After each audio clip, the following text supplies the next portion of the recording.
analizarlo en función del Sol y la Luna. Es decir, como todo animal cronobiológico, nosotros dependemos de la luz que nos da el Sol y de la no luz que nos da la Luna. ¿De acuerdo? Cuando está el Sol o está la luz, esto es muy importante el término porque nosotros nos hemos encargado de fabricar luz sin Sol. La retina recibe el influjo lumínico. Y eso hace, como ustedes saben, en el cerebro, que una glandulita que tenemos en el medio, que es la glándula pineal, deje de producir la melatonina. O sea que cada vez que nosotros le damos luz a la retina, dejamos de producir la melatonina. ¿De acuerdo? Eso es una señal que hace que dos glandulitas que tenemos arriba de los riñones, las glándulas suprarrenales, comiencen a producir las hormonas de la médula, que es la adrenalina, y las hormonas de la corteza, que por eso se llaman corticoides. Entonces nosotros en la noche, en la mañana nos despertamos, recibimos luz, la luz hace bajar la melatonina, las suprarrenales empiezan a liberar adrenalina, empiezan a liberar corticoides, y ahora estamos todos nosotros con adrenalina y corticoides en esta charla. ¿De acuerdo? De noche, cuando aparece la luna, todos los animales es una señal que buscan la cueva oscura y silenciosa, y nosotros participamos del reino, ¿no? Es decir, que cuando ya no hay más luz en la retina, y esto para las fibromialgicas es muy importante, no tiene que haber más luz en la retina. Inmediatamente el cerebro hace lo inverso. Comienza a producir la melatonina y empieza a decaer los niveles de la adrenalina y caen también los niveles de corticoides. La balancita se invierte. Es decir, nosotros invertimos esa condición. ¿De acuerdo? Cuando ya no empieza a caer esto, comienza un proceso fabuloso, que en la fibromialgia es muy importante, que es el sueño. El sueño es un estado donde, como nuestro cerebro, como un gran edificio, le están diciendo a los clientes: se acabó la luz, se acabó la hora de venta, empezamos a apagar la luz. Entonces empieza como a apagar el cerebro. Empezamos con un nivel un poquito más profundo, se apagan algunas lucecitas, eso es lo que nos da a nosotros el cansancio, ¿no? Empezamos a estar cansados, decimos son las 8 de la noche, ya está saliendo la luna. Después ya llegamos a un nivel donde el sueño, el apagamiento del cerebro es mucho más profundo y tenemos que acostarnos. Si no nos acostamos, ¡pum!, mandamos una cabeceada, se nos caen las cosas, es decir, el cuerpo comienza a vencerse. Toda la dependencia que hay neurohormonal del cuerpo humano comienza un proceso de decaimiento, producto obviamente del cansancio. Después hacemos ya acostaditos, a esto antiguamente le decimos alfa, pero en realidad el sueño tiene otras variantes fisiológicas y otras de evaluación, pero para fibromialgia conviene mantener este esquema: el alfa, beta, gamma y delta. Después de alfa entramos en un sueño más profundo, que es el beta, que le acabo de explicar, donde si nos acostamos, lo más probable es que nos quedemos dormidos. Es decir, si estamos en una cama con el televisor prendido, entramos en beta y ahí se nos cae el control remoto y hacemos una especie de sueño. Si está el televisor apagado, ya no hay más luz, no hay ningún motivo de sonido, nada por el estilo, entramos en una fase muy cortita que se llama fase gamma, donde el cuerpo humano comienza un proceso de tensión. Todos los músculos, tendones y ligamentos del cuerpo se empiezan a tensionar al punto máximo. Si nosotros despertamos a un paciente en gamma, se despierta así medio rígido, ¿viste? Que parece un robotito.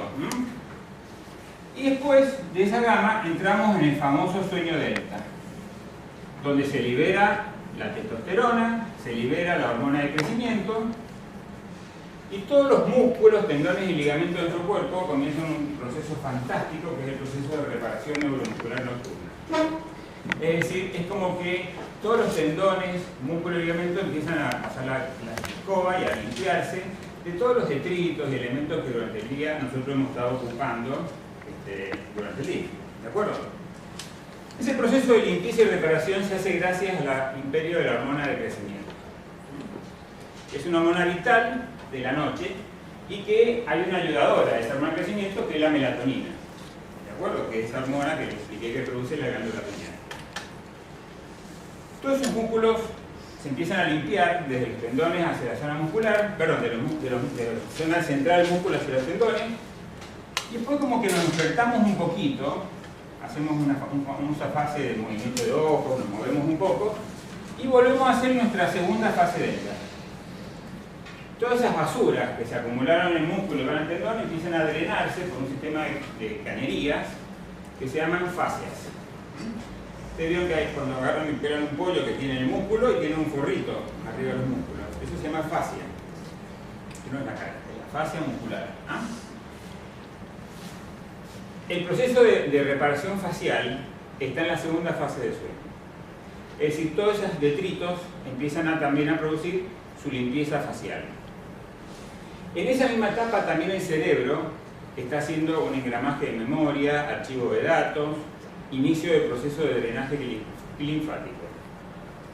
Y después nos despertamos de nuevo un poquitito y hacemos la tercera fase delta, de sueño bien profundo, donde todo ese drenaje facial termina en el famoso drenaje linfático. Es decir, tenemos todo un sistema de gran cloaca o cañerías donde todas las basuras de todo nuestro cuerpo, inclusive el linfático del cerebro, todo va y drena el sistema linfático, ese va al hígado y todas esas basuras nos la liberamos al intestino y a la mañana siguiente, cuando amanece la luz, empieza la actividad de la adrenalina, comemos un bocado, se nos produce el reflejo en masa y defecamos todas las basuras que durante la noche, en una etapa tan vital y activa como el sueño, hemos podido reparar. Para los deportólogos, la fibromialgia no es nada más ni nada menos que el déficit o el mal desarrollo de la fase delta del sueño. Es decir, que la característica de la fibromialgia es una enfermedad donde los pacientes no duermen bien. Y si duermen o creen que duermen, yo les aviso que si tienen fibromialgia y creen que duermen bien, yo les aviso que no duermen bien. ¿De acuerdo? O sea, la fase delta es la que se encarga de reparar el cuerpo humano. Y las pobres mujeres que sufren fibromialgia, mujeres en mayoría, también hay varones por supuesto, pero en relación menor, no hacen bien la fase delta. Obviamente que hay evidencia de todo esto. Estuvimos en Barcelona hace 2 años viendo en los congresos de síndrome de hipersensibilidad y todo está enfocado sobre la famosa fase profunda del sueño porque realmente ahí está el quid de la cuestión. Todos sabemos que hay antidepresivos como la amitriptilina que no se sabe por qué en los famosos entretiendos Carlar los nórdicos estudiaron mucho la amitriptilina, porque si ustedes analizan la duloxetina o el milnacipram, el mismo efecto produce. No se sabe por qué, pero mejora la condición de la fase delta. En dosis subclínicas. Es decir, que una amitriptilina que un psiquiatra le da a un depresivo para 75 o 150 miligramos, nosotros usando 5, 10, 15, 25, logramos un efecto para esto que no tiene nada que ver con la depresión. Un antidepresivo que no significa que sean depresivas, pero mejora la fibromialgia. ¿De acuerdo? No porque se ponen contentas con el antidepresivo, sino porque esos antidepresivos y no otros logran mejorar la fase delta del sueño. ¿Se va comprendiendo la cosa? Bien. Cuando hablamos de reparación o de rehabilitación, tenemos que analizar en una paciente que sus músculos no han sido bien reparados, porque no tienen el sueño delta bien hecho. Y por más que nosotros apliquemos farmacología, apliquemos terapias de sueño, demos hipnóticos centrales, no está todavía demostrado que se mejore al 100% la capacidad de reparación nocturna. Es un poco la cruz del fibromialgia, ¿de acuerdo? Entonces nos encontramos con músculos que no han hecho su reparación correcta. Si nosotros dibujamos el famoso músculo, no sé si lo ven bien, pero ahí vamos a... ¿Este es el mejor o qué? Lo mismo. Bueno, si nosotros dibujamos un músculo, vamos a tratar de dibujarlo con más intensidad. Ese sería el esquema de un musculito, ¿de acuerdo? Tendón, tendón y masa muscular. Este músculo, en la noche, después de la gran contracción del sueño gamma, empieza a relajarse y empieza a limpiarse todo el proceso y de curar a los tendones, y los tendones drenan a la fascia y la fascia al sistema linfático. ¿De acuerdo? Si nosotros a una paciente con fibromialgia logramos darle amitriptilina, duloxetina, milnacipran, zolpidem o lo que sea, o lo que aparezca en el futuro, y logramos que reparen de noche, este músculo va a estar mucho mejor reparado que si no tomaran nada. Pero a veces no está reparado del todo. Y generalmente los sensores tendinosos son los más hiperalgésicos, los que dicen me duele, acá nace el dolor. Entonces por eso fibromialgicos me dicen me duele la piel y me duele, y empiezan con la punta del dedo a marcarte los distintos puntitos, porque es por donde están los tendones, digamos, donde más hiperalgesia hay. ¿De acuerdo? Entonces, resulta que hubieron dos doctoras, dos mujeres, que fue la doctora Simon y la doctora Travel, ambas médicas fisioterapeutas de un presidente americano muy famoso, John F. Kennedy, que, como hacían kinesio y Kennedy tenía fibromialgia, ¿qué pasa? Ellas trabajaban sobre Kennedy y lo mantenían más o menos reparado en sus funciones vitales, porque era un hombre que se lo caracterizaba por ser muy enfermo, muy limitado, justamente porque tenía esta enfermedad que él no sabía que tenía. Todos deducimos ahora que tiene porque en general la doctora Simon y Travel hicieron dos manuales fabulosos, que era el manual de liberación de puntos gatillo, que yo les invito a todos ustedes que se metan en internet, los busquen, porque estas doctoras se mandaron el gran trabajo de ver músculo por músculo de nuestro cuerpo, dónde está el punto de inserción donde el nervio entra al músculo y cómo es el proceso de reparación y cómo es el proceso de dolor referido. Inclusive hicieron algo muy interesante que cuando estuvimos en Beijing lo pudimos evaluar, que fue hacer ellos estudiaron, sobre todo en la escuela de Simon & Travel, cuál es la similitud entre los puntos de acupuntura de los chinos y los puntos de digitopunción de la doctora Simon & Travel. Y la coincidencia fue un 75%. Es decir, los chinos que saben que hay que pinchar ahí porque me lo dijo mi abuelo, porque me dijo mi tatarabuelo y porque me dijo mi antes tatarabuelo, los americanos lo estudiaron y vieron que más o menos había coincidencia, y hay un 25% que los chinos lo sabrán, pero nadie lo puede encontrar porque, ¿de acuerdo? Pero lo concreto es que obviamente la medicina milenaria china por algo fue viendo, ellos tienen esa capacidad de ver detalle por detalle que a veces nosotros los occidentales no nos gusta tanto, ¿no? Y bueno, esa coincidencia demostró que en el músculo hay un lugarcito donde viene el nervio y como si fuera una ventosa se mete en el músculo y ahí hacen, no les voy a mostrar a ustedes con todo el proceso fisiológico, pero es donde se produce la gran descarga de los potenciales eléctricos y donde se abren los canales de calcio, entra el calcio al músculo y empieza todo el proceso de contracción y relajación de las actinas de fibra, miocina y actina, en fin, todos los elementos musculares moleculares. Entonces, ¿qué hicieron? Los chinos pinchan. Los americanos aprietan. ¿De acuerdo? Los americanos aprietan con el dedo índice o el dedo pulgar a uña blanca. Agarren todo el dedo y aprieten sobre otro dedo. ¿Ven que la uña se pone blanca? Cuando la uña se pone blanca, así sean flaquitas, gordas, pesadas, lo que sea, están pechando 4 kilos por centímetro cuadrado de superficie, de peso.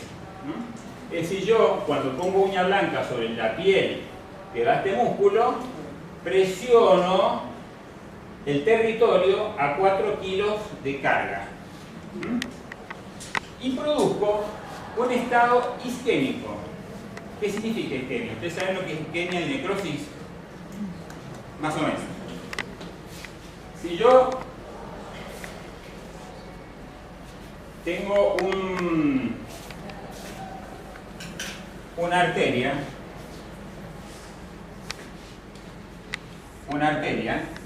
que tiene que llevar glóbulos rojos, el glóbulo rojo lleva oxígeno,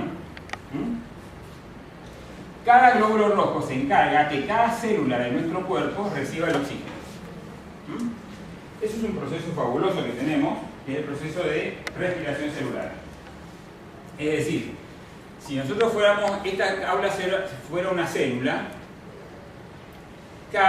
en cada segundo aparece un camión rojo que nos dice, ¿te falta oxígeno? Ahí va, un poco, y nos pegan, ¿eh? Ese es el glóbulo rojo. Y también viene un glóbulo blanco que es un nazi que entra y dice, a ver qué hay acá, y lo que no hay lo hace poco. Ese es el glóbulo blanco, ¿de acuerdo? Cuando no dejamos que entre el oxígeno, nos empieza a faltar oxígeno a la célula. Y eso se produce isquemia. Es la disminución del aporte de oxígeno que tiene un territorio, un tejido. Entonces yo aprieto mi mano y mi muñeca, y al rato mi mano se va a poner molesta con falta de oxígeno. No la maté a la mano. Si la mato se llama necrosis o infarto. Entonces la isquemia es un proceso previo a eso. Entonces, ¿yo qué hago con el músculo? Le hago un proceso isquémico superficial, no soy tan malo. O sea que yo aprieto 4 kilos y produce una isquemia, una disminución. Y ante una isquemia, el músculo se relaja. ¿De acuerdo? Entonces yo, haciendo la digitopunción en los puntos específicos, yo puedo ir relajando esas estructuras musculares que han quedado mal reparadas, hiperexcitadas, porque han tenido un mal proceso, porque son o fibromialgicas o tuvieron mejora toda una noche, entonces el otro día los músculos no han reparado correctamente. Porque las fibromialgicas, en realidad, para que ustedes más o menos entiendan, son como si tuvieran todas las noches de joda. O sea, jamás ustedes reparan correctamente. Yo cuando se van a un baile, que el otro día no me hables, porque anoche estuve con champán, música, bueno, ustedes están con champán y música todo el tiempo, toda la vida, entonces a la noche no tienen la reparación al otro día. Ese es el estado diario y cotidiano que se vuelve desgastante y todo el mundo lo comprende, no todos. No, nadie lo comprende. Entonces, esta presión es la que la doctora Simón Travel fueron descubriendo, que aplicándola en distintos territorios, yo voy relajando esos puntitos. Los chinos tienen un proceso, un ejercicio que lo hacía todo el ejército del emperador, que son las técnicas de Tai Chi. Cuando ustedes van a Beijing, es impresionante ver las plazas llenas de gente, todos haciendo sus ejercicios de rotación. Esos ejercicios son ejercicios de estiramiento muscular, un stretching que se manda, y con esas técnicas de Tai Chi, ellos hacen como hay una ayudita más al proceso de reparación que en la noche el cuerpo produjo. ¿De acuerdo? Entonces esos músculos hicieron una reparación bastante buena, la hacen perfecta o mucho mejor cuando alguien se estira. De hecho, el ser humano cotidiano, cuando se despierta, lo primero que hace es un ejercicio de Tai Chi natural. Todos nos estiramos y hacemos, bueno, comenzó el día, digamos, hacemos un estiramiento que es natural. Es decir, es como que hacemos el estiramiento final para corroborar y coronar la noche que todos hemos reparado. ¿De acuerdo? Entonces, cuando se habla de rehabilitación en fibromialgia, de todo lo que hemos charlado, hay 3 cosas que son importantes. Por empezar, siempre hay que preguntarle a la fibromialgica cómo dormiste anoche. Porque si durmió mal, lo que yo haga va a ser muy doloroso y va a ser molesto. ¿De acuerdo? Porque el músculo no solo no está reparado del todo, sino que ni siquiera reparó. Entonces yo a un músculo irritado, lleno de detritos celulares, etc., lo manipulo, le hago masaje y la termino de reventar. O sea, la pobre va y sale del kinesiólogo y dice, bueno, en fin, habrá hecho algo este muchacho, pero yo me siento mal. ¿De acuerdo? Entonces es importante que ustedes transmitan la necesidad de buen sueño cuando hablamos de rehabilitación. No hay rehabilitación en un paciente que no durmió bien. ¿De acuerdo? Y dormir bien es acostarse y despertarse a las 8 horas. Dormir bien no es, me levanto, me hago una pichada y vuelvo cada 2 horas. Porque la vejiga llama cuando no están durmiendo bien. Cuando la vejiga no llama es porque el sueño es profundo. ¿De acuerdo? Los niños hacen vejigas por rebasamiento y se mean en la noche, pero no se despiertan. No los llama la vejiga.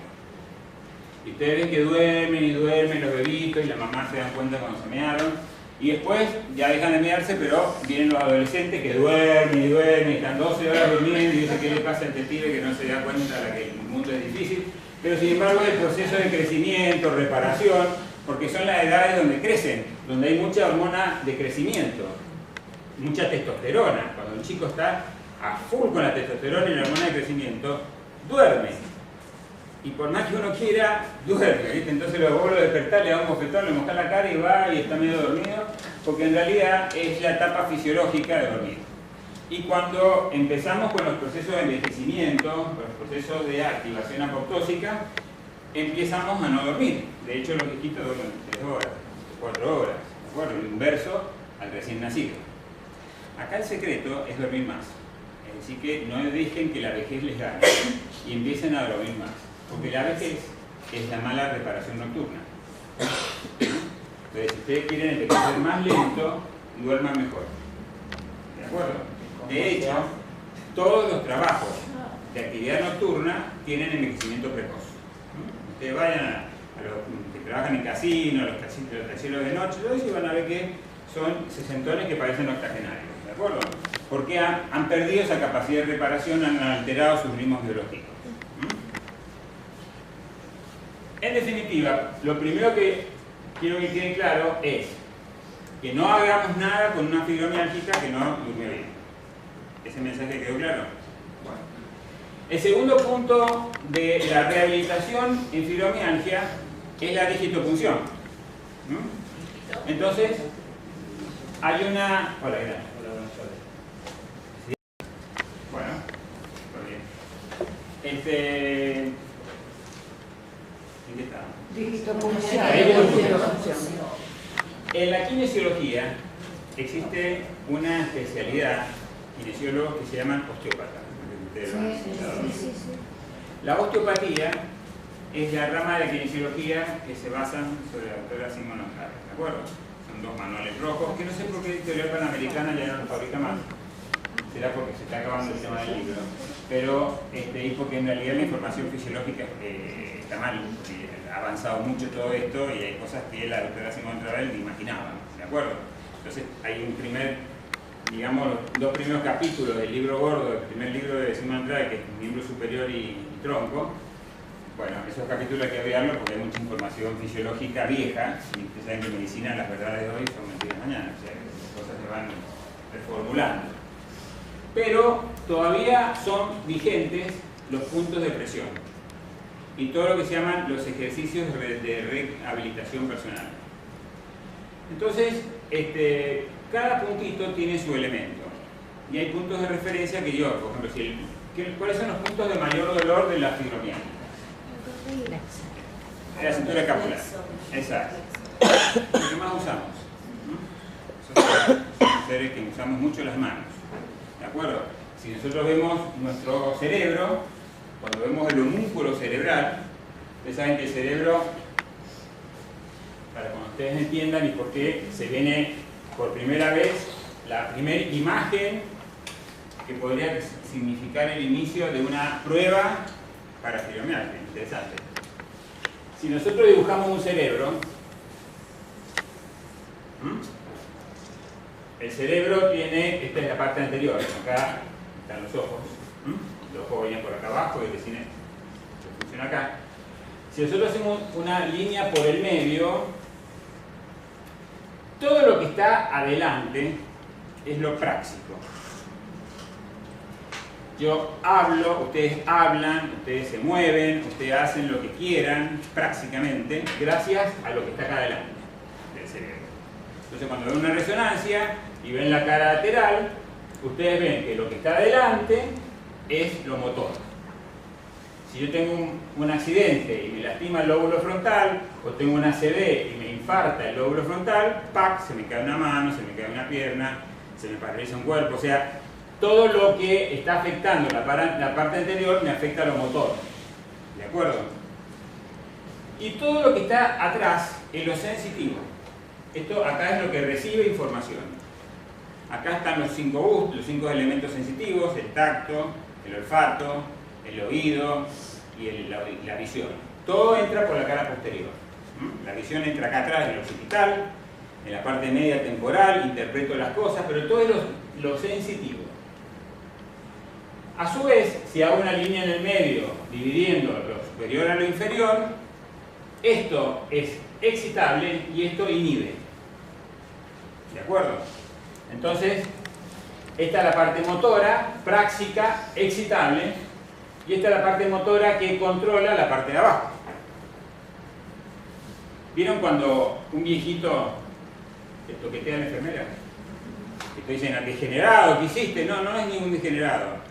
En realidad, prácticamente la naturaleza humana hace que el varón se sienta atraído por una mujer y viceversa, pero nosotros, nuestra cultura, hace que inhibamos esas respuestas. Cuando empiezan a perderse los efectos inhibitorios, se empiezan a exacerbar los excitatorios y ahí vienen las macanas. ¿De acuerdo? Por eso que a ciertas edades la justicia dice, no, un momento, veamos un neurólogo, analicemos si esto ha sido un abuso o es una cuestión que el hombre no ha podido controlar. ¿De acuerdo? Digo ese ejemplo por dar mucho, pero es el ejemplo más famoso del parkinsoniano toquetón, ¿no? Que legalmente tiene su pequeña especificación. A su vez, en los sensitivos pasa lo mismo. Entonces, todas las hiperactividades del lóbulo de la parte de adelante, nosotros le llamamos epilepsia. ¿De acuerdo? Yo tengo mi brazo y de golpe mi brazo empieza a moverse así y hago una crisis epiléptica, ¿no? O mi pierna o el cuerpo entero, toda la parte anterior está hiperexcitada. Y yo le pongo un antiepiléptico y entonces logro regular esas descargas eléctricas de las neuronas y logro controlar una enfermedad terrible que antes en la antigüedad le decían que era el demonio y cosas así. ¿De acuerdo? En la cara posterior, cuando hay una hiperexcitabilidad, duele. Es decir, las fibromialgicas son hiperexcitables, son como epilépticas sensitivas. ¿De acuerdo?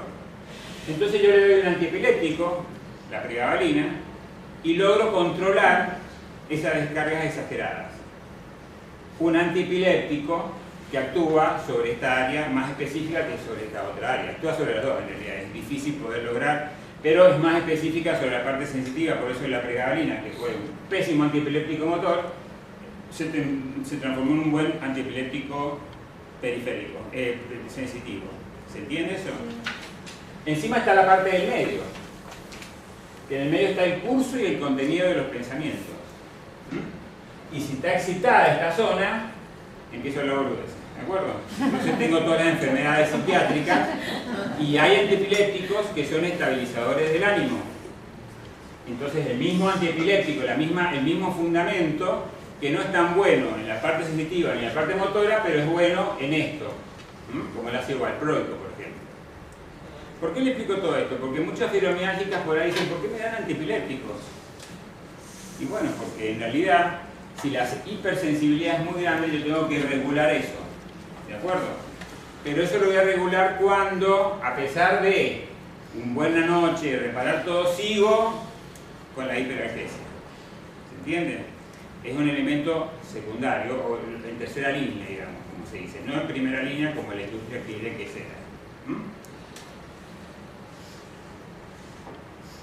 ¿Cuál es la cuestión? Que si yo a esta línea del medio, hubo un anatomista francés que se llamaba Charcot, que hacía el corte así lateral. Y él, sobre un animalito, sobre un perro, empezó a darle estimulaciones eléctricas a esa línea sensitiva.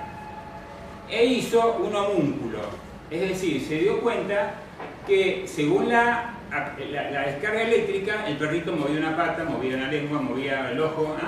Entonces empezó a ver que cada territorio de esas neuronas sensitivas respondían a una estructura o a un territorio de nuestro cuerpo. ¿Está? Entonces, cuando se dibujó el homúnculo, se empezó a ver que estaba las piernas, que era un territorio chiquitito, o sea que de la punta del pie hasta acá es grande esto, sin embargo las neuronas encargadas son pocas. Después el tronco, que también es parecido a las piernas, y después venía un territorio gigantesco, que es la cara y la mano. Y en la mano un territorio mucho más grande que nuestro pulgar. ¿De acuerdo?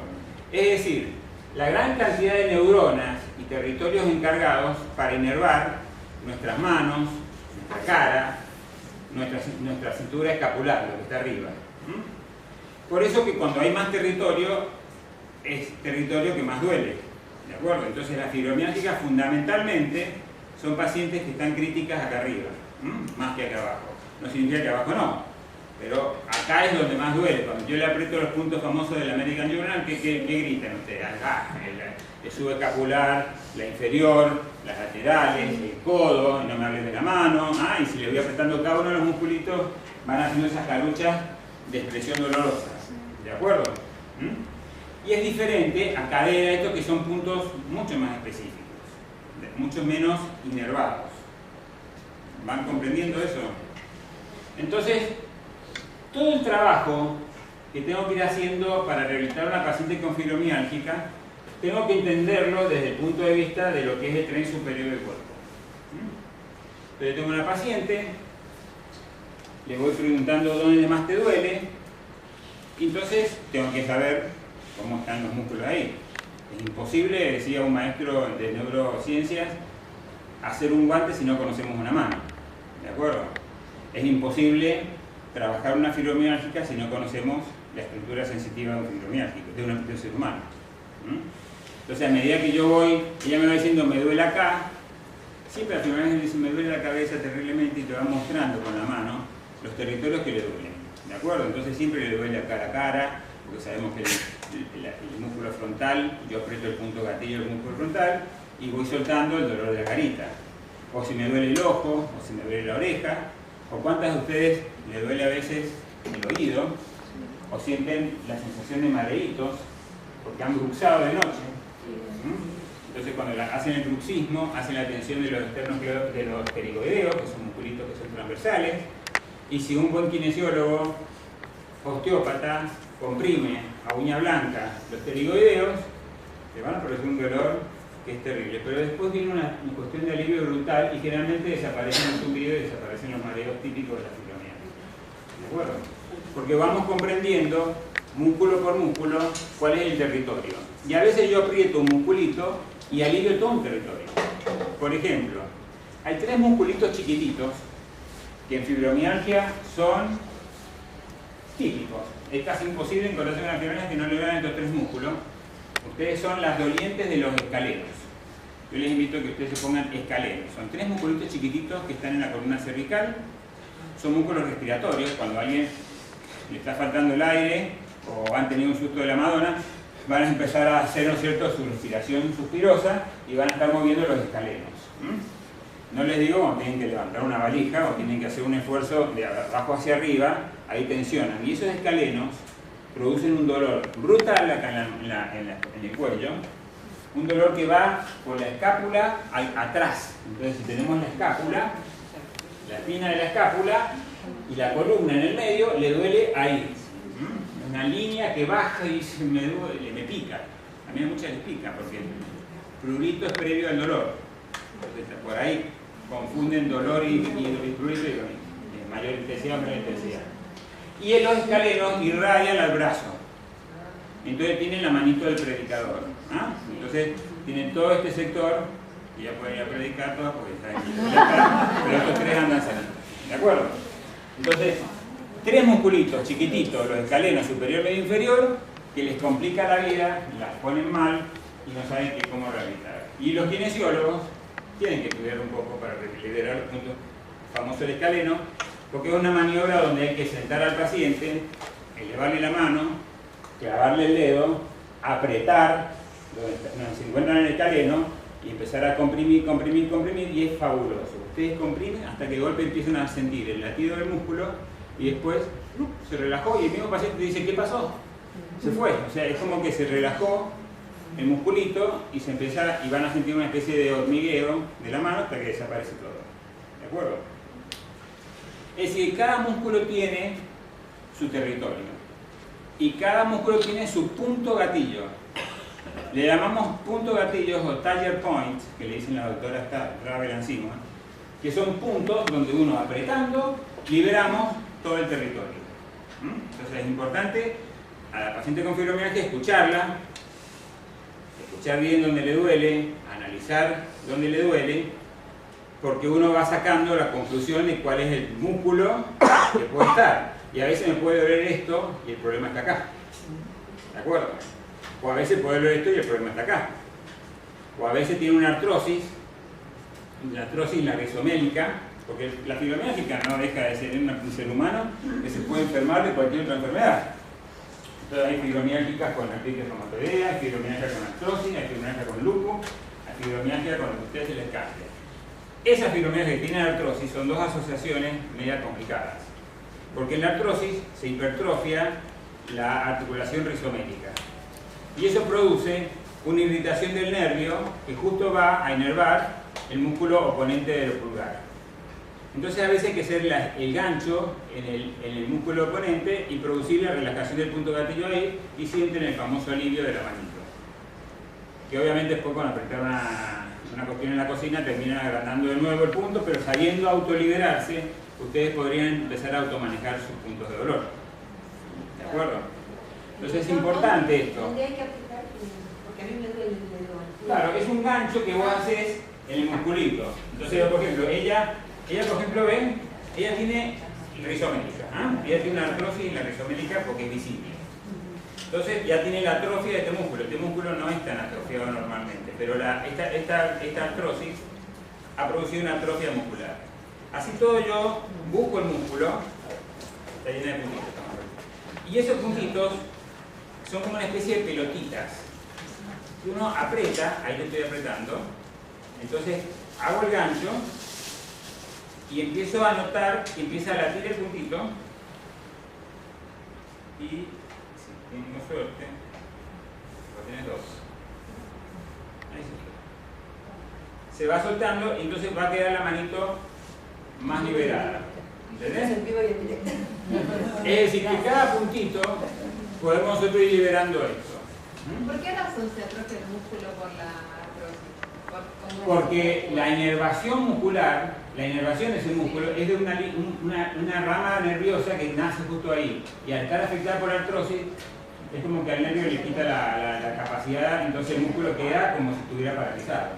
¿De acuerdo? Pasa en diferentes partes, ¿no? Si hay una enfermedad que afecte el músculo. Vos podés tener una hernia de disco, el nervio no llega bien a tu pierna y vas a empezar a tener atrofia de los músculos encargados de eso. Parece que el músculo es una estructura neurológica. Cada músculo hay una neurona en el cerebro que se encarga de su función. Entonces se me puede morir la neurona, el brazo, se me puede complicar cuando sale por la columna, se me cae el brazo, se me puede complicar cuando pasa por el hombro, se me cae el brazo, se me cae el brazo, la muñeca. O sea, siempre hay un territorio que me va a estar afectando el camino.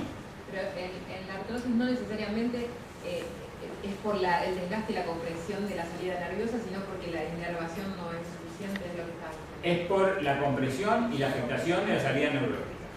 Esa rama nerviosa pasa por ahí. ¿De acuerdo? Sí. A veces no. Por ejemplo, ahí tenés el túnel carpiano.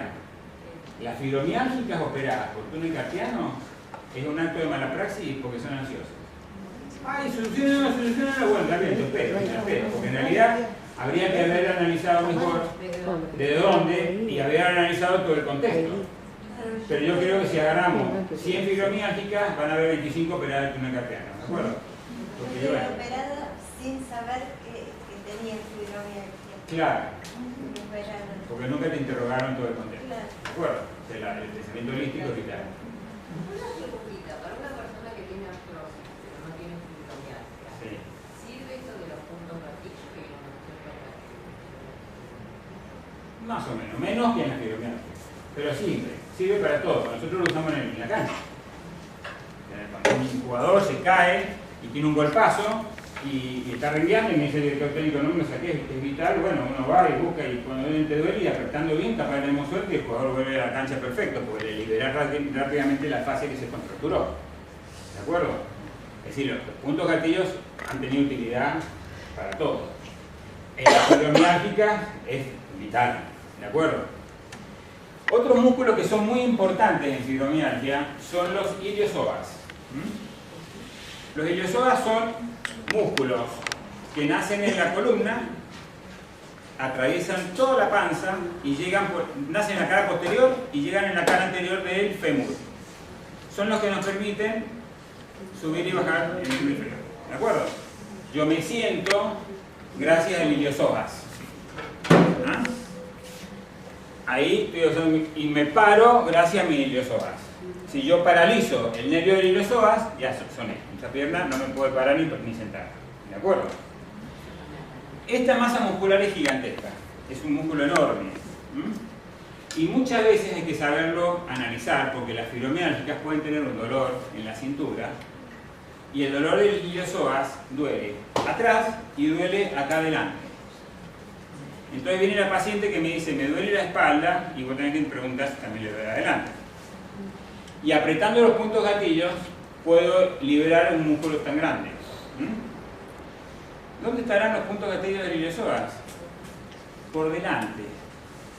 El iliosoas es un músculo que va de la columna y como que utiliza toda la vasija de la pelvis, y ahí se inserta y termina en el fémur. Entonces el médico tiene que tocar la masa muscular del iliosoas en la cara anterior, ahí hacemos la presión, ahí empezamos a hacer la técnica de digitopunción y vemos que se empieza a liberar esa fascia y el paciente empieza a referir el alivio lumbar. ¿De acuerdo? Y cuando no saben cómo tocar esto, hay una técnica que es la técnica de la elongación cruzada. Como dijimos recién, el estiramiento o el stretching es algo vital. Por eso que la Escuela Alemana de Fibromialgia recomienda al Tai Chi. En primer lugar, y los americanos también lo han avalado, y hoy por hoy, quien hable de fibromialgia tiene que saber que la técnica de rehabilitación más famosa es el Tai Chi. Todas se meten en YouTube, Tai Chi, y hacen unos 10 minutitos de Tai Chi todas las mañanas y se están salvando del 35% de dolor. ¿De acuerdo? No, el yoga no. El yoga no. También el estiramiento, pero en realidad fueron analizados el Tai Chi y el yoga. Y en el Tai Chi tiene que ser matinal, fundamentalmente, es un estiramiento activo y no hay puntos de apoyo tan notorios. En el yoga hay puntos de apoyo más notorios y hay un elemento que para fibromialgia no es bueno, que es la introspección. Pero es un tema aparte. O sea, ustedes saben que en fibromialgia hay una asociación muy frecuente que es el síndrome del estrés postraumático. Es decir, todas las pacientes con fibromialgia, cuando las interroga un psicólogo, todas tienen un comienzo bien característico. Sin embargo, nacieron fibromialgicas, pero hubo un momento que se activó la cosa y siempre hay un elemento traumático que lo justifica. ¿Por qué se nace con fibromialgia? Porque hay una base genética, el disturbio del sueño delta, ¿El disturbio de la fase delta del sueño. Vos justo llegaste un poco más tarde. Sí. Pero no, pero el hecho es que hay una mala condición de reparar en la noche, en la fase profunda del sueño. Y eso tiene una base genética. También tiene bases epigenéticas. ¿Saben cuál es la diferencia entre genética y epigenética? La genética es lo que vos traes. Tu papá y tu mamá te dieron la base genética. Pero la vida te va agregando modificaciones genéticas. Eso se llama epigenética, es decir, es muy loco, pero hasta hace 10 años pensábamos que lo heredado era heredado y al carajo, ¿viste? En cambio, después empezamos a ver que no, que todo este sistema de los MINRAS y de los trastornos en las células, de los factores de transcripción, los podemos ir modificando por acciones del medio ambiente. Entonces, por ejemplo, una mamá come mucho, engorda en el embarazo y le sale un hijo que va a ser obeso, cuando en su familia no había muchos obesos. O una mamá pasa una hambruna brutal y el hijo sale con un gen ahorrador brutal y también sale un obeso. Entonces vos decís, mira vos cómo una mujer por un trastorno nutricional condena a su hijo a una patología metabólica. Y a su vez ese hijo, como ya nació con esa patología metabólica instaurada, le va a heredar a su descendencia. O sea, cada modificación epigenética que nosotros hagamos, hay dos generaciones más que se la van a ligar. ¿De acuerdo? La epigenética son los cambios transcripcionales de nuestros sistemas micromoleculares dentro de las células y los núcleos que van cambiando nuestra genética. Entonces somos lo que somos más lo que hemos vivido. Bueno, resulta de que todo esto nace a colación de que si bien tenemos la base genética de la fibromialgia, que no hacen que dormamos bien de noche, aparte de eso tenemos un elemento de estrés postraumático, una vivencia traumática que nos activa la enfermedad. Entonces la asociación entre síndrome de estrés postraumático, síndrome de pánico y fibromialgia es muy fuerte. Siempre explicamos nosotros, yo soy profesor de fisiología en la Universidad Nacional de Cuyo, siempre explicamos a los chicos para que entiendan un poco el estrés postraumático. La nena camina por la calle y un atorrante la mete en un zaguán y la quiere violar. La chica sale a los empujones, grita, llega a la casa, le dice a la vecina, al vecino, al pajarito y al perro, a todo el mundo, me quisieron violar, un atorrante, hace todo un escándalo y más. Al otro día la paramos a la nena, ¿qué te pasó? Y ya te está contando el 80% de lo que le pasó. Si al mes le decimos qué te pasó, ya te está contando un 50%.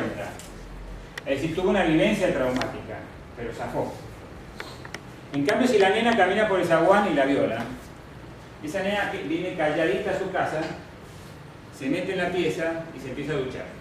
¿De acuerdo? Y después de un día o dos puede ser que la madre descubra que algo le pasa y la nena lo puede contar. Y te cuenta el 100% de lo que le pasó.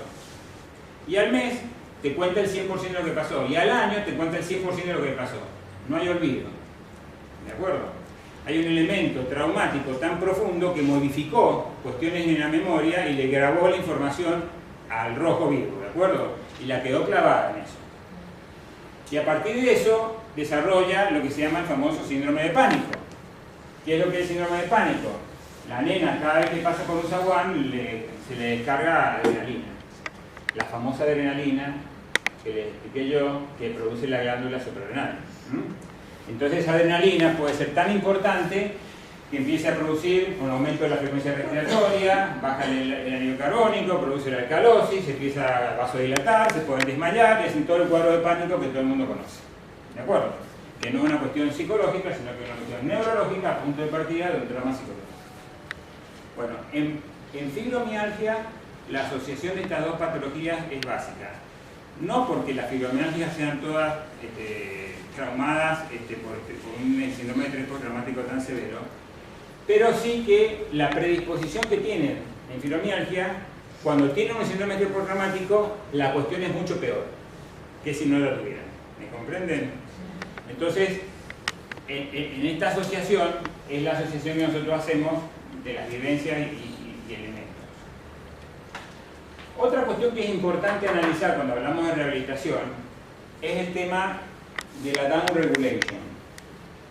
El sistema de down regulation, nosotros tenemos acá en el centro del cerebro un órgano redondito que se llama tálamo.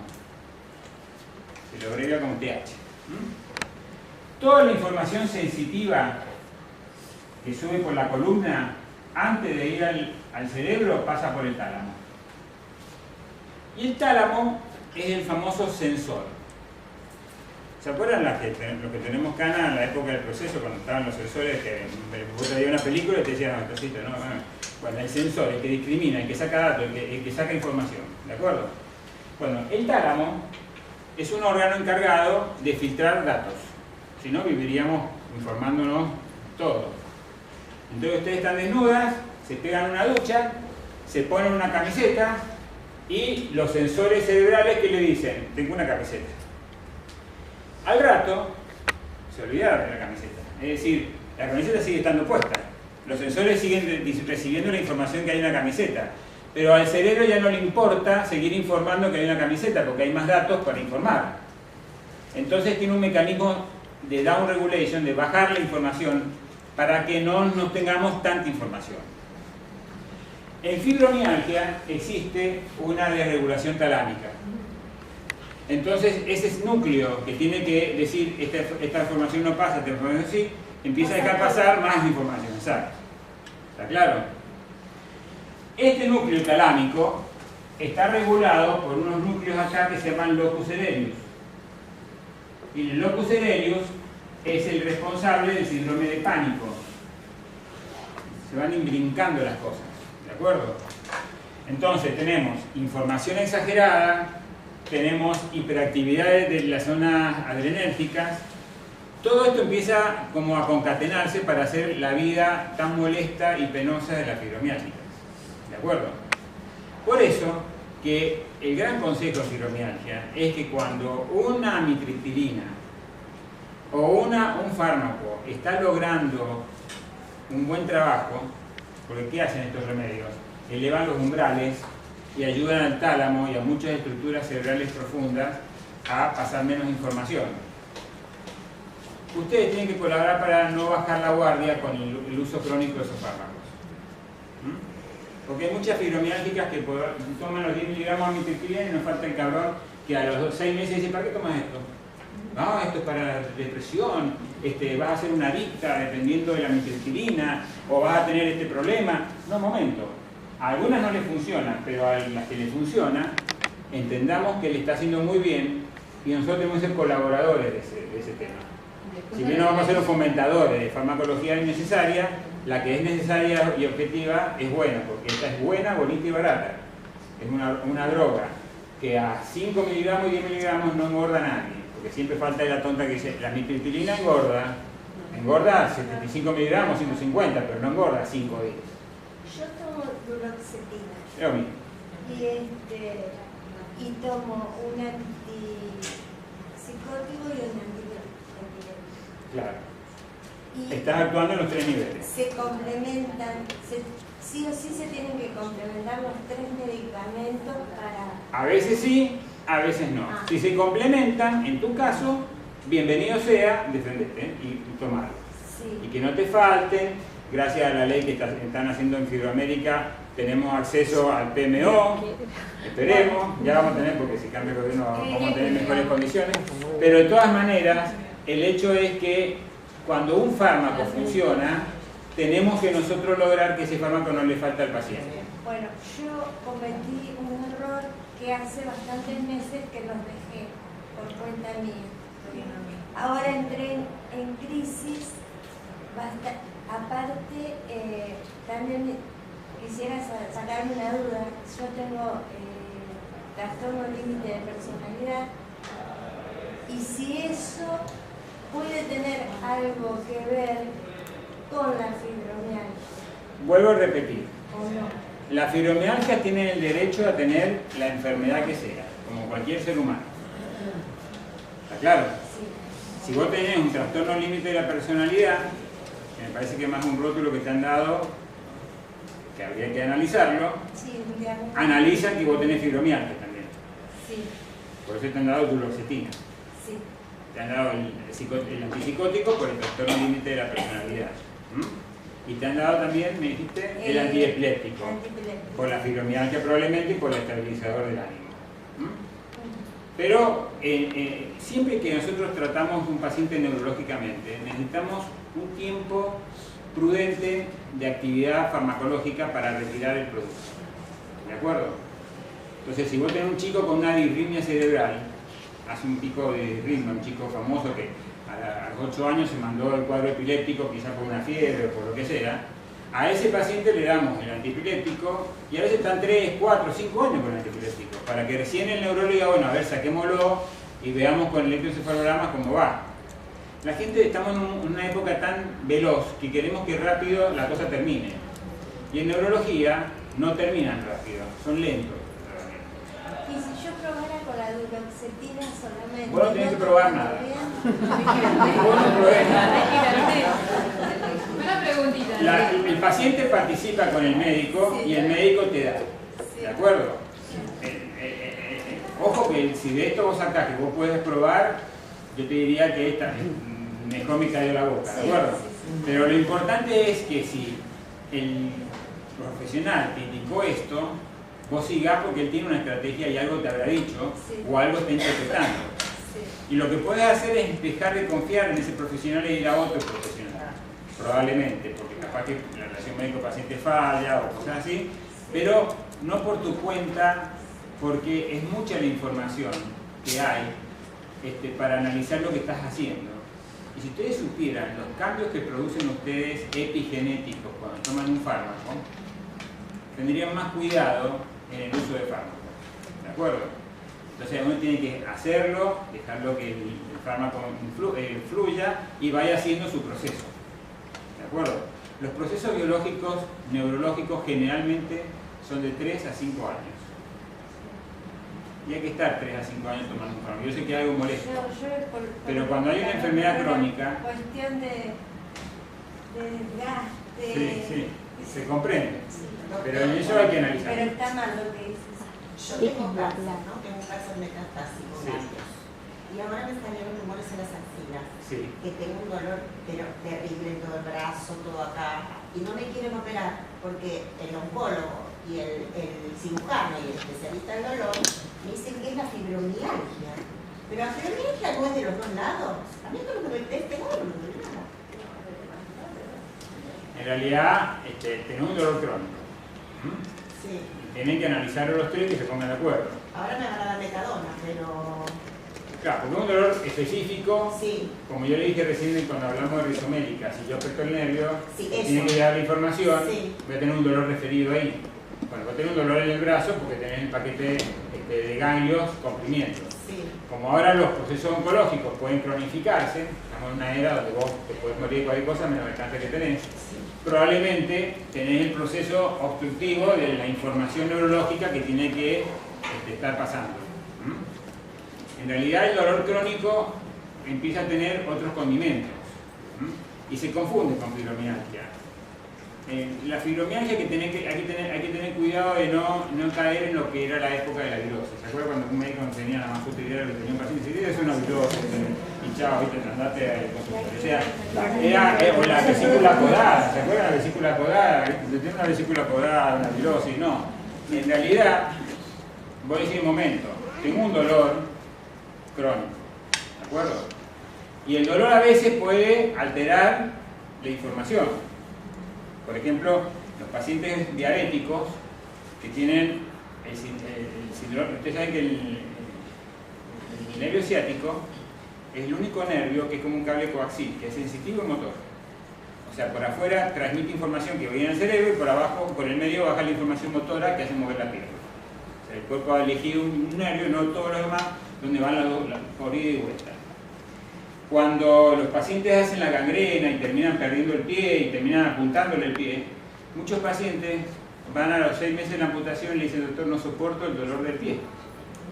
Y él lo mira y dice, pero no tenés más el pie. Sin embargo, el pie sigue doliendo porque ya las neuronas han grabado la información y se producen lo que se llaman los dolores fantasmas. ¿De acuerdo? Entonces, cuando muchos médicos ven que te dan todo para el dolor, te dan todo para esto y vos no te calmas, y hay que analizar un poco el dolor fantasma. O si el estímulo fue tan grande. Y obviamente muchos fármacos que se usan para fibromialgia también se usan para esto. Recién yo te expliqué que en la cara posterior hay un antiepiléptico que se llama pregabalina, que yo puedo controlar esa descarga. Y antes de la pregabalina, en el dolor diabético, se usaba la fórmula amitriptilina tegretol, la carbamazepina. ¿De acuerdo? Que es una fórmula de asociación para poder calmar esto. Y también vimos que los faloperos que se mandaban con opio, gracias a ellos descubrimos, ¿no es cierto?, el tramadol y la morfina, que son elementos que también actúan sobre el tálamo, haciendo gran bloqueo talámico y dejan de tener dolor. ¿De acuerdo? Son puntos distintos puntos en la estrategia de calma de dolor. En la fibromialgia es una cuestión aparte. Todo el cerebro no reparó y el dolor es generalmente generalizado. Aunque algunas fibromiálgicas, aparte del dolor generalizado, pueden focalizarse más en un lugar que en otro. ¿De acuerdo? Bien dijiste vos, la fibromialgia tienen puntos por todo el cuerpo y tienen los 5 elementos, porque hoy fibromialgia no es dolor solamente, no es alodinia. ¿De acuerdo? En el cerebro que no reparó, tenemos 5 elementos que lo gobiernan. El primero, el más importante, el más famoso, es la alodinia, que es dolor en lugares donde no hay motivo para que haya dolor. Esa es la característica de la alodinia. me duele en los puntos intercostales, pero no hay nada, ¿de acuerdo? No hay nada que lo justifique, sin embargo me duele.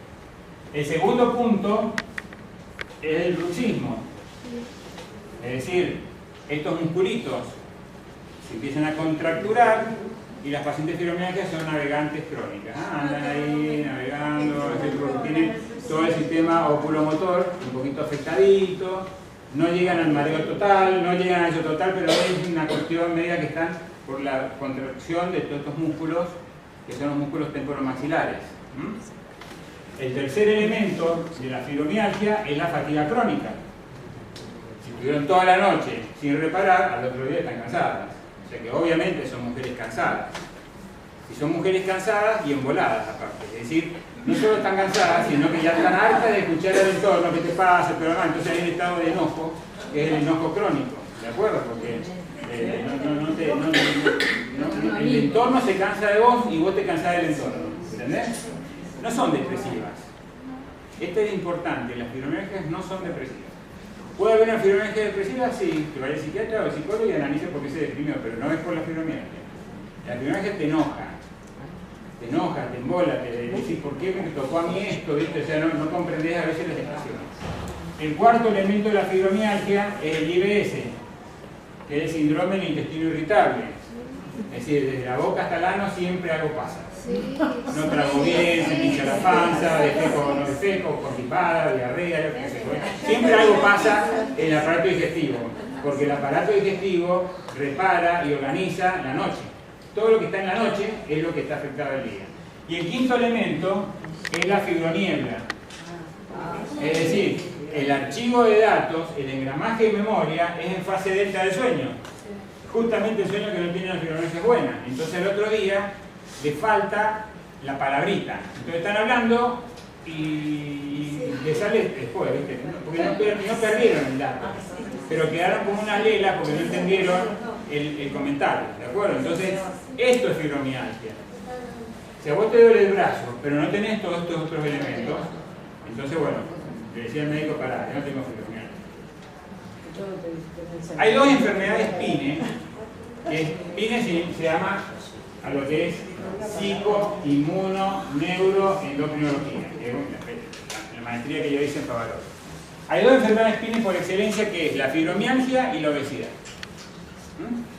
Y son dos enfermedades que yo le pido a las asociaciones, con ellas le hemos hablado 1000 veces, en Fibromialgia América y en asociaciones de obesos, que lo que hay que hacer es presionar a nuestros legisladores para que las facultades de medicina logren que un traumatólogo o un obstetra sepa de fibromialgia y sepa de obesidad.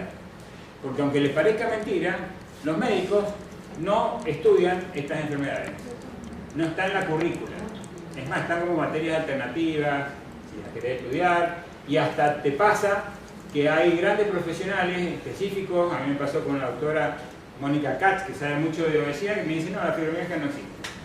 Y digo, Mónica, no existe las pelotas, hasta la Organización Mundial de Salud, pero para ella voy a hablar y te va a bajar todo una cuestión donde no existe la fibromialgia desde el punto de vista como nosotros la analizamos. ¿De acuerdo? Entonces, sí es importante que tengas todos los elementos.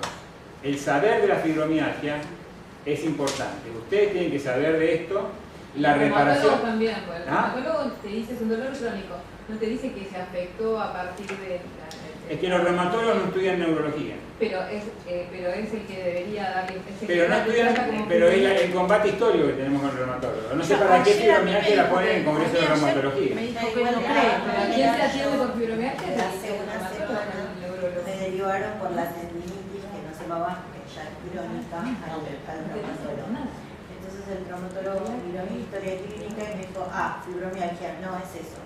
Yo no tengo nada que hacer con Está bien, porque eso está ocurriendo, gracias a Dios. Está Fibroamérica, están los congresos y hay que difundirlo mucho, pero lo que nosotros criticamos es que no está en la currícula universitaria. Está claro, o sea, tu traumatólogo está formado y entendió que debía saber diferenciar la cosa, pero hay muchos traumatólogos que no, que te dicen, nena, adelgazá o ¿y qué hacemos cuando nos dicen eso? Porque a mí ayer me dijo, yo no creo en eso, sino que ahora todo el mundo tiene fibromialgia. Igual, si vos no crees en eso, cambiar de religión, decirle, pero estamos hablando de medicina. Y yo encima En por la medicina no obra hay que creer social o me no toca creer. ese, Es entonces que en ¿cómo medicina lo no hay que manejo? creer o no creer. Y el de gastro ¿Está también claro? tendría que... El de gasto tiene que saber lo que es un IBS. Porque eso es muy importante, porque nos tratan como...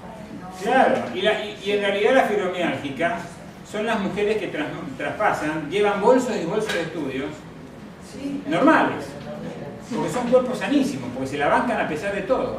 Entonces, a pesar de la mala preparación, mal sueño, todo lo demás, se la bancan y tienen unos cuerpazos que ustedes van y les hacen estudios. Yo tengo pacientes que llegan con bolsas y bolsas, todo normal, porque son normales desde el punto de vista fisiológico, no tienen patología, tienen este problemita de reparación nocturna. El problema que tenemos ahora con fibromialgia es la mala formación. Entonces tenemos un pelotudo como este que te Y dijo él no me creo, dijo, yo como que estudié la cuando en la UBA, medicina yo tenés que estudié creer o no la UBA y creer. no lo vimos a eso. ¿Entendés? En medicina no puedes no creer. ¿Comprendés? En medicina es ciencia. Yo ya le quería llevar información, me fui tan mal al principio, después me quedé pensando, la verdad que yo le llevaría para que se nutra un poco, qué sé yo. No, es un combate innecesario. Yo creo que lo más importante es lograr. Estamos trabajando, yo estoy trabajando con algunos, y gracias a Dios yo soy mendocino. Y en la bodega de mi esposa, vino el candidato presidente Fernández la semana pasada, le hicieron un acto muy lindo, yo lo agarré a Fernández y le dije, mira, escuchá, hay un solo favor que te pido en esto, que a mí me interesa un pito la política, pero sí esto. Impongamos a las facultades de medicina de todo el país las enfermedades PIN. ¿De acuerdo? Esto es vital.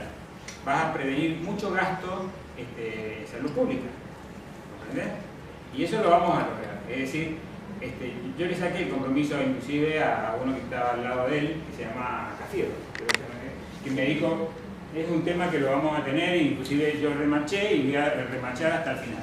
Porque es importante que la formación nazca del chico que empieza primer año de medicina. Y si bien ustedes van a ser las víctimas de una etapa donde los médicos no están formados, por lo menos a futuro, que sí empiecen a haber médicos formados. ¿De acuerdo? Sí, hay médicos que uno le dice, o sea, buscan información, pero Claro. hay otros que pasa como el de ella. A veces es fruto del tiempo, del desgaste, del médico, de las condiciones. Aparte siempre, en todas las profesiones siempre hay alguien que puede desentonar. Pero ese médico es víctima de la desinformación. Encima le dije, Entonces ¿puedo termina hacer haciendo un comentario osteopatía? agresivo porque le está diciendo no creo. ¿De acuerdo? Sí. Yo me atiendo con un reumatólogo que hace bastante tiempo ya me da pregabalina y la verdad que sigo con dolor y se lo comenté varias veces y por ejemplo lo de la amitriptilina por ejemplo nunca me lo comentó ni nada. Dos preguntas. La primera es, ¿sería más conveniente que viera a un neurólogo antes que un reumatólogo? Sí. Bien. Y la segunda Y aún, pregunta... o sea, porque la fibromialgia es una enfermedad que la debería tratar un buen clínico. ¿De acuerdo? Porque los neurólogos ahora también nos cuesta, ojo, es difícil, los neurólogos también están en sus dudas. ¿De acuerdo? Entonces, como todo esto, usted te puede decir, doctor, ¿usted sabe de fibromialgia? Si no, no perdamos tiempo. O sea, la primera pregunta es, ¿tiene manejo de fibromialgia? Si no, bueno, lo comprendo, doctor, pero voy a ir a vos. Y la segunda pregunta tiene que ver con lo que comentaste al principio del tema del sueño. Si no tomara la amitriptilina, ¿puedo hacer algo como para favorecer esa fase delta del sueño? Bueno, ustedes pueden ir a una farmacia y comprar melatonina, que es mentalísima. ¿Qué es? Sí, la melatonina es la hormona que fomenta la hormona de crecimiento. No es que sea tan bárbara como la amitriptilina, pero colabora. Entonces, la fibromialgia tiene que saber que tiene que dormir 8 horas. ¿Los inductores de sueño? Tiene que dormir 8 horas. Primer tema. Que esas 8 horas tienen que ser corridas. Hay una Yo no me enfermedad. acuerdo ya de la última vez que dormí ¿Ah? 4 horas seguidas. No tengo el recuerdo porque es estar como... 8 horas. 8 horas. No, ¿Ah? Después de esas 8 horas, analizar. ¿Cómo se despertaron?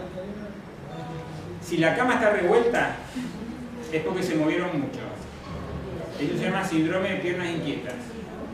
El síndrome de pierna inquieta es una causa de dolor fibromialgico, ¿no? Entonces, y es por causa de déficit de ácido fólico. Entonces, muchas veces comiendo carne con una buena morcilla o comprando ácido fólico, ¿no es cierto? 5 miligramos, 10 miligramos o 15 miligramos, una caja de 15 miligramos, vos notás que la cama amanece menos robusta. Además, los chicos, ustedes piensan que la hormona de crecimiento es la que prepara en el adulto. Pero muchas madres fibromiálgicas te dicen, mi nene me vive jodiendo. Y yo digo, nena, los chicos crecen de noche. Dice, mirá vos lo que está pasando con tu hijo, no está creciendo. ¿De acuerdo? Entonces es importante que tomen ácido fólico, que no tienen síndrome de pierna inquieta los chicos. Los chicos tienen que dormir de noche porque crecen y los adultos nos reparamos. En segundo lugar, las fibromialgias, que son hipersensitivas. Sienten todo. Ustedes son expertas para hacer sommelier. El olor que sienten ustedes no lo siente nadie. ¿Ah? Los ruidos, ustedes escuchan todo. Es más, ustedes ven la cara a otra persona y saben lo que otra persona quiere. Y no es que sean mentalistas. Ustedes perciben mucho más que el resto. ¿De acuerdo? Porque tienen un órgano sensor mucho más desarrollado. Son como un auto con alarma fina. ¿De acuerdo? Entonces, es bueno dormir con antifaz y es bueno dormir con tapones. Es decir, que no haya luces en la noche que afecten en la retina. Y el ruido también. O sea que si el marido ronca, negocien con el hijo, vos te vas al cambio de papá, yo voy a ganar. Entonces, lo que es importante es estar o ponerte con antifaz. ¿Ah? Porque ustedes, si hay un roncador al lado, peor, les va mucho peor. Después tienen que saber que el Rindex es menor. No se metan a hacer 14 horas de laburo por día porque eso es condenarse al fracaso laboral y de vida. La fibromialgia tienen que dormir 8 horas, tienen su tiempo de estiramiento. Yo me estiro y a lo largo de la hora la fibromialgia tiene su tiempito y uno tiene que saber que ese tiempito hay que darlo y repararlo y son tiempos mayores. De todo tienen que hacer con tiempos mayores. Entonces, achiquen los tiempos laborales y sean más eficientes en esos tiempos laborales. O sea, sepan decir esto no sirve, no lo hago. Esa capacidad de decir esto no sirve, no lo hago y hago lo que sirve realmente y saco jugo a esto, les va a achicar los tiempos laborales y van a ser más felices. Entonces, dormir mejor 8 horas. Si se mueve mucho, meter el ácido fólico. Si a pesar del antifaz y el coso y todavía se resisten a la amitriptilina o algún fármaco, usen la melatonina. La melatonina en fibromialgia es en dosis de 6 a 12 miligramos. Es decir, no es 3 miligramos como viene el melatón. Tienen que tomarse 2 a 3 a 4 pastillitas. Y recién a los 60 días comienza a actuar. Es decir, que metiéndole melatonina, recién a los 60 días están con una especie de ritmo de impregnación eficiente. ¿De acuerdo? El cuerpo, si no, ni se da cuenta. Yo me tomo 3 pastillas de melatonina y si a las 12 de la noche una luz o yo con una linterna anulo la melatonina que tomaste. Porque es una hormona sensible a la luz. Perdón, ¿cuál sería el exceso? Bueno, yo estoy casualmente, creo que tomé, no sé, 6 veces en mi vida. De pasada me dio una pastilla y mi mamá dice, tomate esto, que supuestamente es más fuerte, no me pregunto, pero no recuerdo. Como que no me hizo la eficacia que una simple melatonina de 3 miligramos, de 3. Yo digo, voy a tener que duplicar, porque una cosa, tome pregabalina de todo, pero me estaba diciendo, también, si venta libre, como que es algo muy...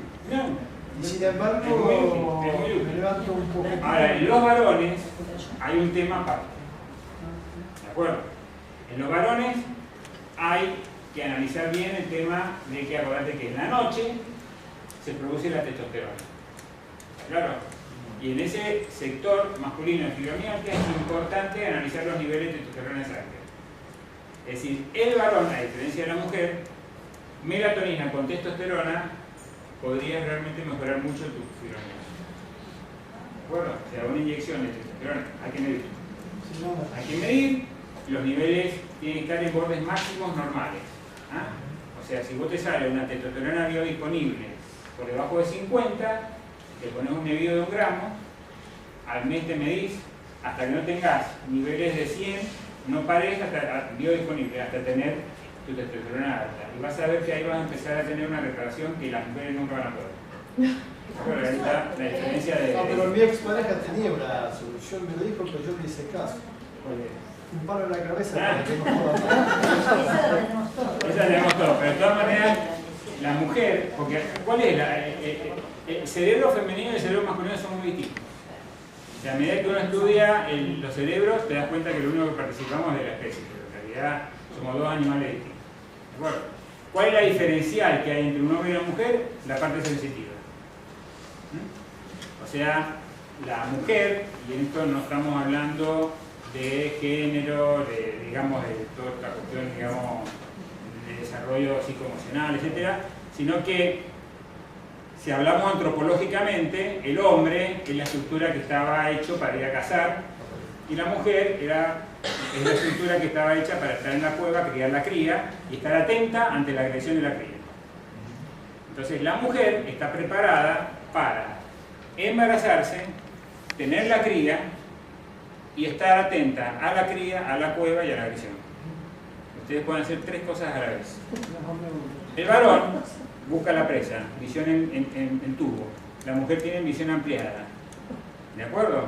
Nosotros vemos la presa y buscamos la presa. Y si vos le preguntás, me importa un comino, yo busco la presa. ¿De acuerdo? Es decir, el objetivo masculino es un objetivo puntual. El objetivo más femenino está mucho más amplificado. ¿De acuerdo? El hombre cuando quiere ser más femenino pierde eficiencia y la mujer cuando quiere ser más objetiva pierde eficiencia. ¿Está? Las mujeres tienen 7 veces más sensores en la piel que el varón. ¿De acuerdo? Justamente porque están preparadas para la cría y la cueva. Entonces tienen una estructura sensitiva 7 veces más amplificada que los varones. Tu espalda tiene 7 veces menos sensores que los sensores de ella. La espalda de ella. ¿De acuerdo? Entonces, por eso las mujeres sufren mucho más la alodinia que el varón. Que no significa que no lo sufras, sino que es más. Todo el órgano encargado y el tálamo femenino tiene ese mecanismo de filtración que tiene más neuronas, por eso el cerebro femenino es más grande que el cerebro masculino. Bajo el imperio de los estrógenos. Y se amplifica mucho más con la prolactina. La mujer con prolactina tiene más sensibilidad, por eso que a la mujer con prolactina alta le duele más el cuerpo. Y muchas veces cuando están con prolactinomas o tienen prolactina alta, el médico le dice, veamos la prolactina y bajando la prolactina, ustedes mejoran el dolor de cabeza y todo esto. Es la hormona que hace la lactancia. ¿De acuerdo? Porque la mujer en lactancia tiene una capacidad fabulosa de defender la cría ante cualquier cosa. Es fabuloso. Realmente la naturaleza humana es una cosa digna de analizar y ver cómo se ha pensado hasta el último detalle. Las inflamaciones de las articulaciones y el edema, digamos, que en teoría el informe, digamos, reumatológico, el estudio reumatológico te da que no tenés nada, pero sí tengo inflamaciones articulares y el médico obviamente dice es la fibromialgia. ¿Es así? ¿Es tan así? Bueno, ¿Se debe a eso? lo que pasa que... Porque hace poco otra reumatóloga me dijo que no, entonces me cambió la medicación. Bueno, porque existen también las artritis seronegativas, que es un gran capítulo intercalado. Ustedes tienen el lupus y la fibromialgia, el LES y la fibromialgia. Tienen muchas enfermedades entre comunes. Cuando ustedes le hicieron el diagnóstico de fibromialgia, ¿qué hizo el médico? Descartó el lupus y descartó el hipotiroidismo. Son las dos patologías que hay que descartar, si no, no hay diagnóstico definitivo. ¿De acuerdo? Porque vos podés tener hipotiroidismo, podés tener lupus eritematoso sistémico y no tener fibromialgia. ¿De acuerdo? Una vez descartadas estas dos patologías, y si no tienen descartadas, se descartan, porque es importante descartarlas, hay un síndrome intermedio, que son las artritis seronegativas. Yo les dije que la reparación de los tendones es nocturna. Si vos no reparás, amanecés con los tendones inflamados. ¿De acuerdo? Inclusive, ¿qué hacemos los médicos cuando tratamos una fibromialgia por primera vez? Decimos, bueno, le explicamos todo lo de la noche, le explicamos la importancia de la noche, le explicamos todo esto y le decimos, bueno, a partir de ahora vas a tomar 5 miligramos de amitriptilina, porque esto hay que tener en cuenta también la historia del péndulo. O sea, si ustedes están con un péndulo acá arriba que no duermen nada, o duermen re mal, si yo te doy amitriptilina, dormís, y se pegan un susto brutal, porque la mamá durmió 12 horas o 14 horas, no se levanta, ¿qué ha hecho doctor? ¿Le intoxicó? No, pará. Dejá que esto va a empezar a ser así, hasta que al final terminemos con las 8 horas. ¿De acuerdo? Va a haber un exceso de sueño y se va a ir compensando. A medida que vos mejorás, vas a tener mejor drenaje linfático y vas a empezar a deshincharte. ¿De acuerdo? Obviamente que hay factores que pueden empeorar esto. Un factor que empeora la fibromialgia es la obesidad. ¿De acuerdo? ¿Por qué? Porque la obesidad es una enfermedad donde empieza a crecer el tejido adiposo. Y el tejido adiposo afecta a la lengua y hace crecer la lengua al mismo ritmo que la panza. O sea que si la panza máxima normal de una mujer es 88 y la mujer empezó a crecer a 90, 102, 112, 120, así también va creciendo la grasa de la lengua. Entonces cuando se van a acostar de noche, empiezan a dormir y al relajarse el músculo de la lengua, empiezan a roncar porque se les cae la lengua hacia atrás y tapan el conducto. Entonces hacen el ronquido hasta que hacen la apnea, o sea, falta tanto oxígeno que se tienen que despertar y se cuestan y vuelven a dormir. Eso se llama apnea o hipopnea de sueño. El síndrome de apnea y hipopnea de sueño, que es típico de la obesidad, y que el tratamiento contraindicado es dar un sedante. ¿Qué usa la gente para dormir? Sedantes. Con una apnea de sueño le da un sedante y le puede producir un paro cardíaco. ¿De acuerdo? Entonces, en la apnea hay que poner oxígeno hiperbárico, hay que hacer una serie de cosas para que oxígeno, aire hiperbárico. Hay que hacer, que se llaman CPAP, para poder dormir mejor. Si no, van a roncar, van a hacer apnea, no van a dormir, no van a reparar y van a empeorar, entonces es un círculo vicioso. Como la obesidad es una enfermedad donde no se puede dejar de comer, porque la obesidad no es un vago de mierda que le gusta comer todo el día. Eso de los pecados capitales que Dios puso, la gula. No, la obesidad es una hiperactividad para comer. Decirle a un paciente obeso que deje de comer es como pedirle a un parkinsoniano que deje de temblar. Hay algo que no tienen la más puta idea de lo que dicen dejar de comer, que es el mecanismo por el cual el paciente quiere picar algo. ¿De acuerdo? Que se exacerba cuando hay ansiedad, se exacerba cuando hay aburrimiento, se exacerba por miles de factores. Pero en todo este conocimiento va avanzando y bueno, en fibromialgia y obesidad hay un tratamiento específico. Entonces, en obesidad y fibromialgia vos tenés mala reparación. ¿Y qué te dicen las obesas? Quiero tomar un diurético porque me retengo líquido, te dicen. Y en realidad están reteniendo líquido porque están comiendo. Y cuando crece mucho el volumen graso, hay mayor depósito de agua. Cuando adelgazan, ¿qué es lo primero que te dicen al paciente? No sabe cómo morir. O sea, empiezan como a orinar y deshincharse. Así que la retención de líquido no la traten nunca con diuréticos.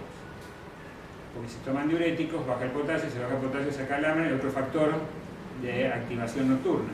Son las pacientes que se acalambran, entonces tenés la apnea, el calambre. Claro, se complica todo. Entonces, esto es muy importante, tener la visión holística. Por eso que el sueño dorado es que los clínicos manejemos fibromialgia. Es decir, porque hay que saber tener todos los puntos de referencia. Si vos tenés una gorda que le duele el cuerpo, bueno, hay que sentarse. Claro. Ver si la paciente puede hacer dieta.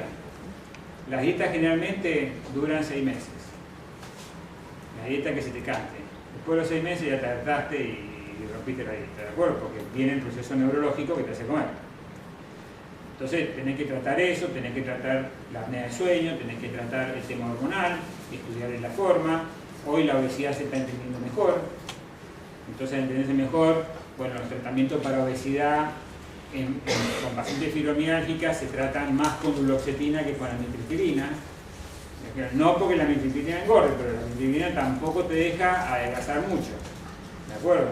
Entonces es más práctico usar la amitriptilina. Entonces vos a una paciente obesa le pones fibromialgia, le pones amitriptilina, duloxetina, y le pones un CPAP y te va a decir, doctor, he encontrado la gloria. Y el CPAP es un aparato que no todas las obras sociales te la cubren, te la deberían cubrir pero no te la cubren, y bueno, toda una historia. ¿De acuerdo? Todo esto hay que lograr conocimiento y holística y holística.